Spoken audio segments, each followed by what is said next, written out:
Bonjour les GPFUT, bienvenue dans cette vidéo. Aujourd'hui, je vais te montrer comment calculer ton taux d'absence suivant la méthode de l'horaire réel. C'est la seule méthode validée par la Cour de cassation pour les absences ne donnant pas lieu à maintien de salaire.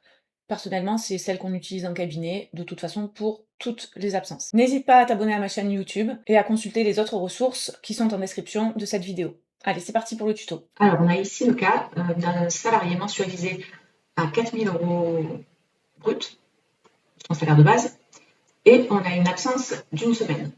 Bon, là, c'est un bulletin de février, c'est un dossier de démo.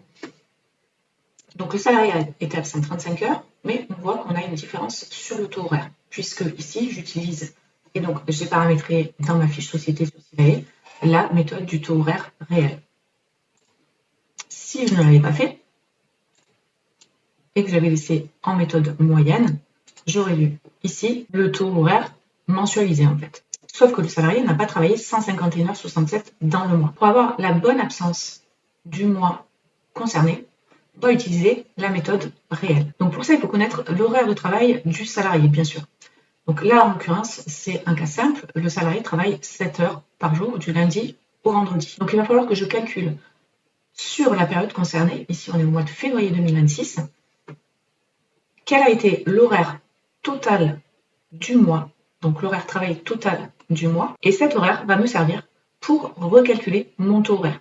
Je vais prendre mes 4 000 € de salaire de base, je vais les diviser par le nombre d'heures totales que le salarié aurait dû effectuer ce mois-ci. Donc là, sur le mois de février, et on a 4 semaines pleines, le salarié a effectué 140 heures.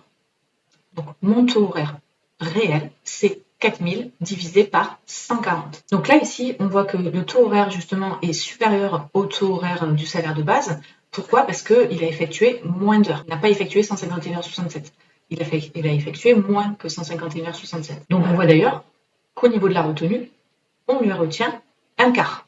1000 € sur 4000. Un quart, c'est bien une semaine en moins de travail sur les 4 semaines. Donc, le montant de l'absence a été proratisé suivant l'horaire réel de travail. Donc là, c'est un cas simple. On a des cas plus compliqués avec des heures supplémentaires ou des salariés qui travaillent du mardi au dimanche, etc.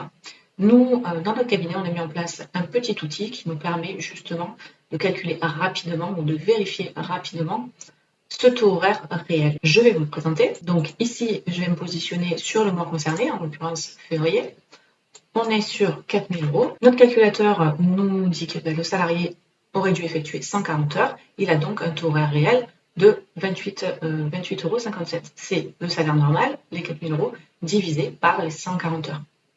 C'est bien ce qu'on retrouve ici. On va partir sur un cas un petit peu plus compliqué avec des heures supplémentaires et des horaires répartis différemment. Donc ici, j'ai paramétré un horaire de travail allant du mardi au samedi sur un horaire de 39 heures contractualisées.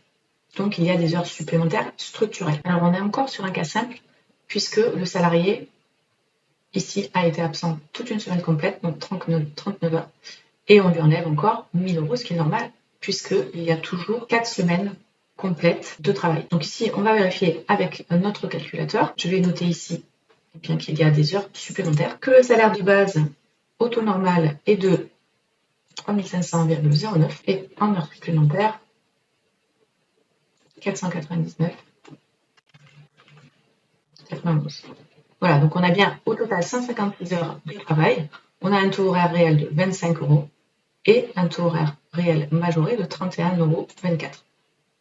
C'est bien ce qu'on retrouve ici. On a l'explicatif un petit peu plus bas, ce qui va peut-être vous permettre de comprendre un peu mieux. Donc on a tout simplement compté le nombre de mardis avec la répartition en heures normales et heures supplémentaires. Enfin, ça, c'est les heures totales, dont heures supplémentaires. Il y a 4 occurrences, donc il y a 4 mardis, 4 mercredis, 4 jeudis, 4 vendredis, 4 samedis. Ça nous donne donc un total d'heures de 156 réparties, 140 heures normales, 16 heures supplémentaires. Et on va donc aller prendre nos salaires de base pour 151,67 € et 17,33 € ici. Donc on a 3500 et 499. Et on va aller les diviser, 3500 divisé par 140 et 499 divisé par 16 heures supplémentaires, puisqu'il y a 16 heures supplémentaires réelles dans le mois de février. Et on retrouve donc nos taux horaires réels. Donc cette méthode, elle est très importante à comprendre parce qu'elle permet de calculer l'absence vraiment proportionnellement au nombre d'heures réelles de travail du mois concerné. J'espère que cette vidéo vous aura été utile et je vous dis à très bientôt.